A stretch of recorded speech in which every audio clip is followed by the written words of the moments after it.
తర్వాత వెంటనే చిరంజీవి గారితో సినిమా ఇప్పుడు యాజ్ ఆఫ్ నౌ ఇది టాక్స్లో ఉంది. So nothing finalised at.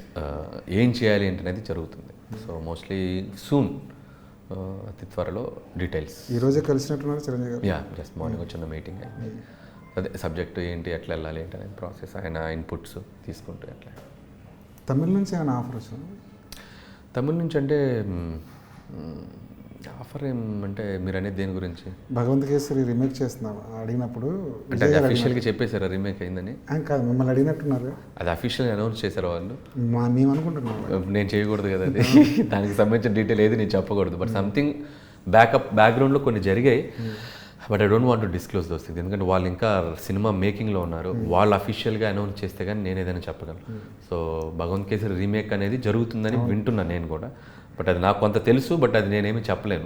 Until then వాళ్ళు అఫీషియల్గా చెప్తే కానీ నేనేం చెప్పలేను. అప్పుడు నెక్స్ట్ ఇంటర్వ్యూలో డెఫినెట్గా వాళ్ళు అఫీషియల్గా అనౌన్స్ చేశాక అదేం జరిగిందో మొత్తం స్టోరీ చెప్తా. కానీ విజయ్ గారు అడిగినప్పుడు నో చెప్పడం చాలా కష్టం కదా, సినిమా చేయమని అడిగినప్పుడు.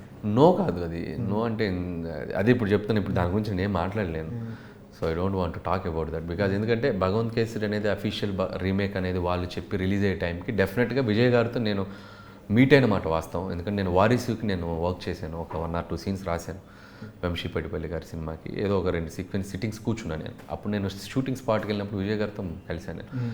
ఇట్స్ సూపర్ పర్సన్, సూపర్ ఆయన. So one of the best hero.